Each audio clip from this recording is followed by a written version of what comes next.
आपने हमेशा से देखा होगा हम लोगों ने कि जो अडानी कंपनी है, अडानी है, एज अ पर्सन उनका बहुत ज़्यादा रिश्ता जो है हमारे प्रधानमंत्री नरेंद्र मोदी के साथ है जी।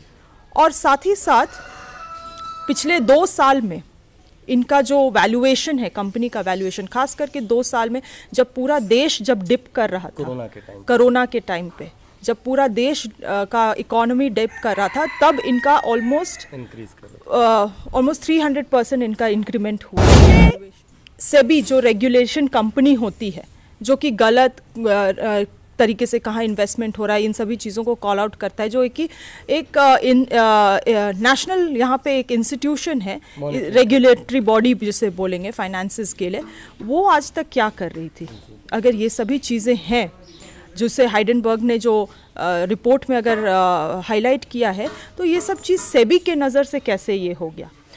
जो हाइडेनबर्ग रिपोर्ट आया है उसमें आप देखेंगे कि जिस तरह से फॉल्टी मैनिपुलेशंस, जो हिंड्रेंसेस है, जो टैक्स मैनिपुलेशंस है, वो सभी चीज़ों को यहाँ पे जो शेल कंपनियां में किस तरह से गलत तरीके से निवेश हुआ है, उन सभी चीज़ों को हाईलाइट किया गया। चीज़ जो इन्वेस्टर्स के लिए या आम जनता के लिए महत्वपूर्ण है वो ये है कि हमारे भारत देश में 2 ऐसे कंपनियां, एक तो आपका स्टेट बैंक ऑफ इंडिया हुआ और साथ ही साथ एक LIC हुआ। इनका बहुत बड़ा जो पार्ट है, जो शेयर है, वो अडानीज़ में है। अडानी के लिए रिपोर्ट जो लाया है हाइडेनबर्ग ने, ये 2 साल का well researched in depth study है। ऐसे हालात में जो पैसा आम भारतीयों ने, नागरिक ने इन दोनों कंपनीज में, LIC में और स्टेट बैंक में लगाया है, वो भी बहुत हमारे लिए, आम जनता के लिए हानिकारक हो सकता है आने वाले समय में। जोहार दोस्तों, द न्यूज़ मिर्ची में आप सभी का स्वागत है। मैं हूं आपके साथ सनी। दोस्तों, जिस तरीके से हिंडनबर्ग की रिपोर्ट के बाद अडानी का बजट बिगड़ चुका है और अडानी अब पूरे विश्व में 11वें नंबर के पायदान पर आ चुके हैं, और फिर कल जो है हमारा बजट, देश का बजट, वह भी आ चुका है।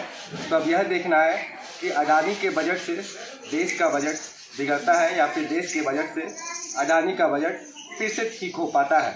पहले हम हिंडनबर्ग की रिपोर्ट पर माडल विधायक शिल्पी नेहा तिर्की जी से थोड़ी चर्चा करेंगे और इस चीज़ को देश के बजट से मिला करके भी देखेंगे। शिल्पी जी, सबसे पहले तो स्वागत है। धन्यवाद। शिल्पी जी, जिस तरीके से हिंडनबर्ग की रिपोर्ट के बाद अडानी का मतलब 3600 करोड़ रुपए जो है वह डूब चुका है, क्या इससे देश के बजट पे कुछ असर पड़ेगा? देखिए, पहली बात तो ये समझने की ज़रूरत है लोगों को कि अडानी है कौन। अडानी हमारे भारत के, पूरे विश्व में 24 जनवरी से पहले वो पूरे विश्व में तीसरे रईस इंसानों में से एक थे। उनका वैल्यूएशन, उनके कंपनी का भी वैल्यूएशन वैसे ही था, और साथ ही साथ पूरे इंडिया में उनका जो बिजनेसेस है वो सारे सेक्टर में, बहुत डाइवर्स बिजनेस पोर्टफोलियो है उनका, सारे सेक्टर में फैला हुआ है, चाहे पेट्रोलियम हो, माइनिंग हो, इंफ्रास्ट्रक्चर हो, एयरपोर्ट ऑपरेशंस हो, रोड हो, सभी चीज़ों में उनका, मतलब द परसेंटेज ऑफ GDP जो कहते हैं उनमें अडानी ग्रुप का बहुत बड़ा एक योगदान बोलेंगे, या तो बहुत बड़ा एक हिस्सा है GDP में। और इसके साथ ही साथ आपको ये समझने की ज़रूरत है कि हिंडनबर्ग जो है, हाइडेनबर्ग जो रिपोर्ट अभी लाई है 24 जनवरी के पास में, उसके बाद, उस रिपोर्ट के आने के बाद मार्केट शेयर जो अडानी का है ऑलमोस्ट 30%, सारे सेक्टर्स में 30% डिप किया है। ये बिल्कुल जिन्होंने इन्वेस्टमेंट किया है अडानी ग्रुप्स में, चाहे वो वेरियस सेक्टर्स में हो, डाइवर्स पोर्टफोलियो में हो, एक तरीके से ये जो फॉल हुआ है 30% शेयर में, उसका डेफिनेटली जो असर है वो आपको भारत में दिखेगा। वो इसीलिए कि जो हाइडेनबर्ग रिपोर्ट आया है उसमें आप देखेंगे कि जिस तरह से फॉल्टी मैनिपुलेशंस, जो हिंड्रेंसेस है, जो टैक्स मैनिपुलेशंस है, वो सभी चीज़ों को यहाँ पे जो शेल कंपनियां में किस तरह से गलत तरीके से निवेश हुआ है, उन सभी चीज़ों को हाईलाइट किया गया है। और बहुत सारे जो लोग बोल रहे हैं हाइडेनबर्ग का जो रिपोर्ट है उसे एक तरीके से भारत की छवि को धूमिल करने की प्रयास है। आपको समझना होगा कि हाइडेनबर्ग करता क्या है। हाइडेनबर्ग जो रिसर्च है ये अमेरिकन बेस्ड कंपनी है। इनको दो चीज़ों के लिए जाना जाता है। एक तो ये विसल ब्लोअर्स हैं। विसल ब्लोअर का मतलब होता है कि किसी भी कंपनी में, किसी भी सेक्टर में अगर गलत चीज़ हो रही है तो ये बहुत इन डेप्थ रिसर्च करते हैं और इसका रिपोर्ट अपने वेबसाइट में पब्लिश करते हैं। साथ ही साथ ये शॉर्ट सेलिंग का काम करते हैं। शॉर्ट सेलिंग क्या हुआ, मान के चलिए आपसे मैंने 100 रुपये का आपको मैंने शेयर खरीदा 100 रुपये का, और जैसे ही शेयर वो मार्केट प्राइस घटता है तो मैं उसे वापस आपको 60 रुपये में बेच दिया, तो जो मेरा प्रॉफिट है 40 रुपीज़ का वो पर शेयर बना। तो ये शॉर्ट सेलिंग का काम करते हैं। विसल ब्लोअर का काम होता है, इनका शॉर्ट सेलिंग का काम होता है। इससे पहले उन्होंने बहुत सारे अमेरिकन कंपनीज को भी कॉल आउट किया है और बहुत सारे जनरल इलेक्ट्रिक के भी एक दो ऑटोमोबाइल कंपनी थे जो कि बहुत ज़्यादा स्कैम कर रहे थे, उन लोगों को भी इन्होंने कॉल आउट किया है। तो ऐसा नहीं है कि ये केवल किसी भारत कंपनी को सडनली ये कॉल आउट कर रहे हैं या उनको टारगेट करने का कोशिश कर रहे हैं। इनका काम ही है इस तरह के इन्वेस्टर्स को एक तरीके से अलर्ट करना, और शॉर्ट सेलिंग जो होता है उसको फाइनेंशियल टर्म्स में अगर आप देखेंगे तो उसे एथिकल भी माना जाता है। इन्वेस्टर्स मैडम मतलब जिस कंपनी में मतलब पैसा डालना चाहते हैं उन्हें अलर्ट करती है, वो बताती है कि इस कंपनी में पैसा डालना है या नहीं डालना है, ये वो रिसर्च के दौरान में बताती है। देखिए वो रिसर्च के दौरान ये बताती नहीं है कि आपको डालना चाहिए या नहीं डालना चाहिए, ये वो बस रिपोर्ट देती है। और इन्वेस्टर्स इतने अपने से जानकार हैं, वो अपना डिसीजन उस बेसिस में आप बना सकते हैं, मगर ये केवल एक आपको अनबायस्ड रिपोर्ट देती है। और ये जो अडानी के लिए रिपोर्ट जो लाया है हाइडेनबर्ग ने, ये 2 साल का well researched in depth study है।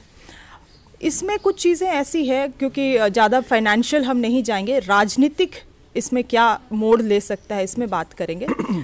आपने हमेशा से देखा होगा हम लोगों ने कि जो अडानी कंपनी है, अडानी है एज अ पर्सन, उनका बहुत ज़्यादा रिश्ता जो है हमारे प्रधानमंत्री नरेंद्र मोदी के साथ है जी।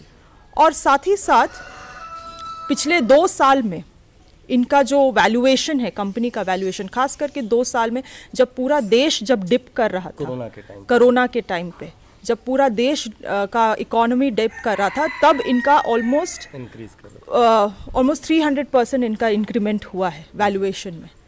तो ये कैसे हुआ? साथ ही साथ अगर आप देखेंगे ये जो कॉल आउट किया है हाइडेनबर्ग ने जो रिपोर्ट में, इसमें सेबी जो रेगुलेशन कंपनी होती है जो कि गलत तरीके से कहाँ इन्वेस्टमेंट हो रहा है, इन सभी चीज़ों को कॉल आउट करता है, जो एक नेशनल यहाँ पे एक इंस्टीट्यूशन है, रेगुलेटरी बॉडी जिसे बोलेंगे फाइनेंसेस के लिए, वो आज तक क्या कर रही थी? अगर ये सभी चीज़ें हैं जिसे हाइडेनबर्ग ने जो रिपोर्ट में अगर हाईलाइट किया है, तो ये सब चीज़ सेबी के नज़र से कैसे ये हो गया? दूसरी चीज़ जो इन्वेस्टर्स के लिए या आम जनता के लिए महत्वपूर्ण है वो ये है कि हमारे भारत देश में 2 ऐसे कंपनियां, एक तो आपका स्टेट बैंक ऑफ इंडिया हुआ और साथ ही साथ एक LIC हुआ।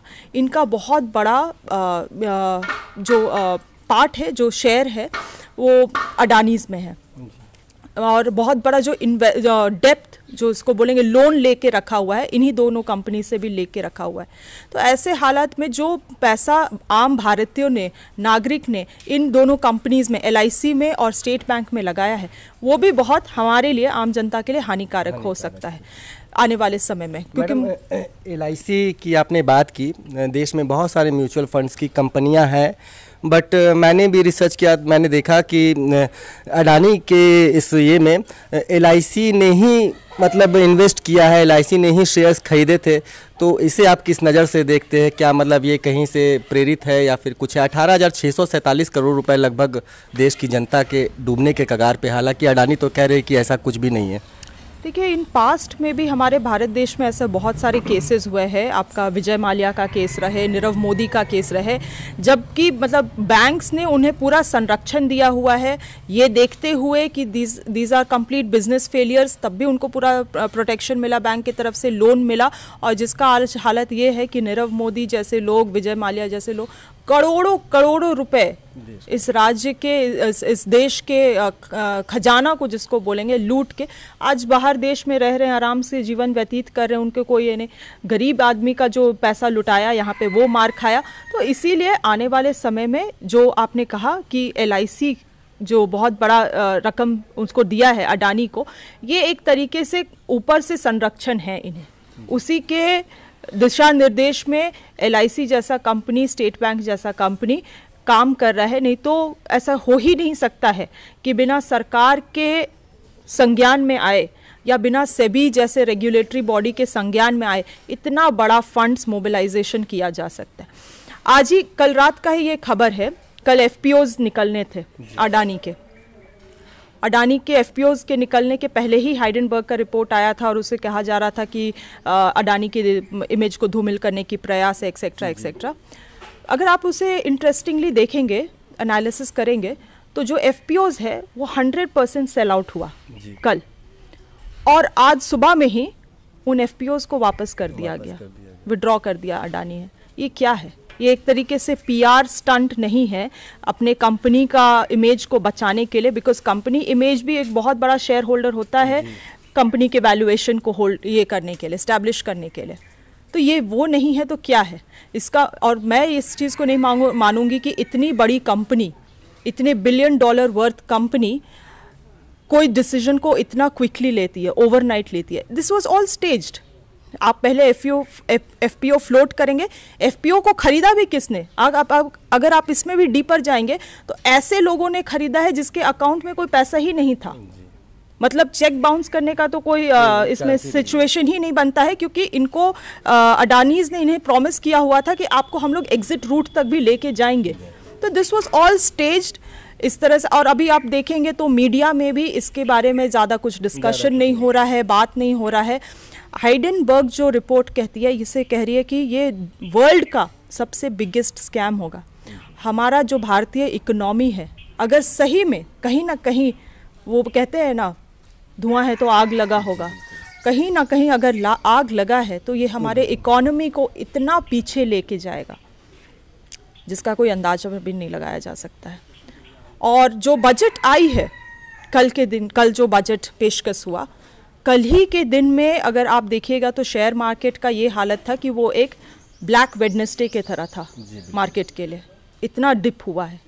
क्यों? क्योंकि अडानी का इतना ज़्यादा इस GDP में इन्वॉल्वमेंट है, इतना ज़्यादा शेयर होल्डिंग है, इसीलिए ऑफकोर्स मार्केट इतना ज़्यादा डिप किया है। ऑलमोस्ट जब से इनका रिपोर्ट आया है तब से लेके आज तक अडानी का ऑलमोस्ट $76 बिलियन इसमें घाटा हो चुका है, और साथ ही साथ वो 3rd नंबर से लेके 15th पोजीशन में चले गए हैं।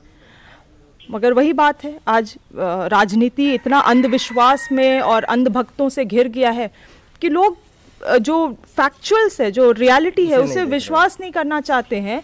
और इन सभी चीज़ों को कहा जा रहा है कि मोदी जी का इमेज को धूमिल किया जा रहा है, इंडिया का इमेज को धूमिल किया जा रहा है। यही जगह अगर किसी देश के प्राइम मिनिस्टर आके मोदी जी के कंधों पे हाथ रख देते हैं तो कहा जाता है कि हमारा कद बढ़ गया है।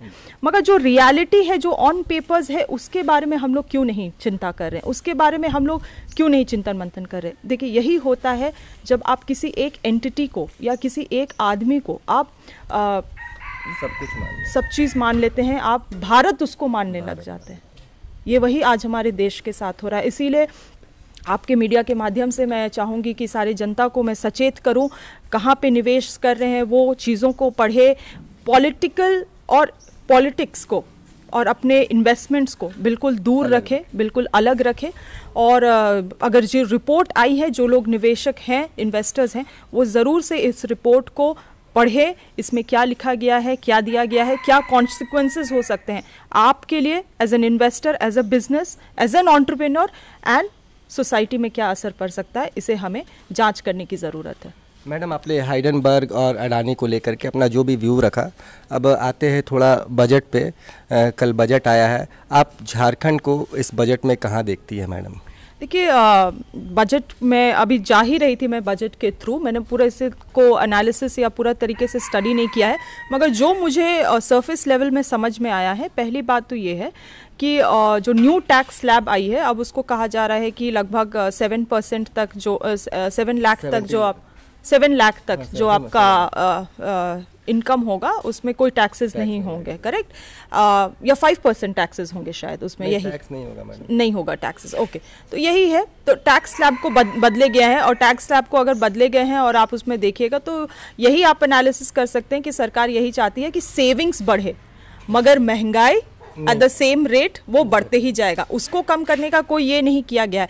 आज हमारे आप पूरे इकोनॉमी को देख लीजिए, हमारे जॉब अपॉर्चुनिटीज़ को देख लीजिए, आज लोगों के पास नौकरियां नहीं हैं, तो कमाने वाले जो टैक्स स्लैब्स में जाते हैं वो कितने ही लोग हैं, राइट? तो सेविंग्स कितने ही लोग कर पाएंगे, मगर महंगाई तो उसी तरह से बढ़ते ही जा रही है, उसमें तो कोई रोक लगाने का काम नहीं किया गया है। तो मुझे लगता है ये एक बहुत क्या उसको करिएगा, फैंसी तरीके से गिफ्ट रैप करके ये एक पैकेज है जिसके अंदर में जो बिन काम का कोई चीज़ आपको गिफ्ट में मिल रहा है, वही चीज़ है।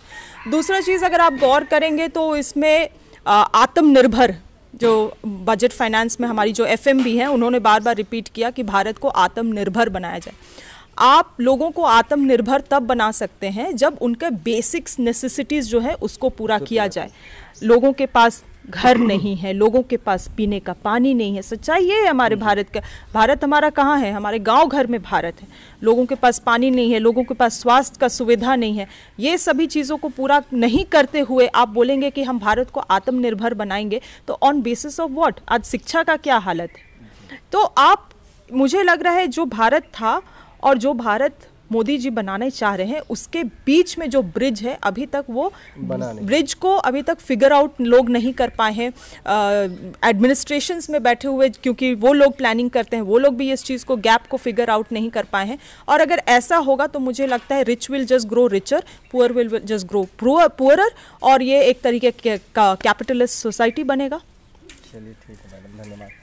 तो ये थे हमारे साथ में पी नेहा तिर्की जी। इन्होंने अडानी का जो मामला चल रहा है और देश का बजट जो कल आया है उस पर अपने विचार रखे हैं। आपका पॉलिटिकल व्यू कुछ भी हो, लेकिन इन्वेस्टमेंट के मामले में आपको थोड़ा विचार करके ही और देख के, समझ के, परख के ही अपने इन्वेस्टमेंट करने चाहिए। ऐसी जानकारी मैडम ने हमें दी है और आपसे ये अपना एक्सपीरियंस शेयर करना चाहती है। तो दोस्तों, इस वीडियो को भी आप शेयर कीजिए। धन्यवाद।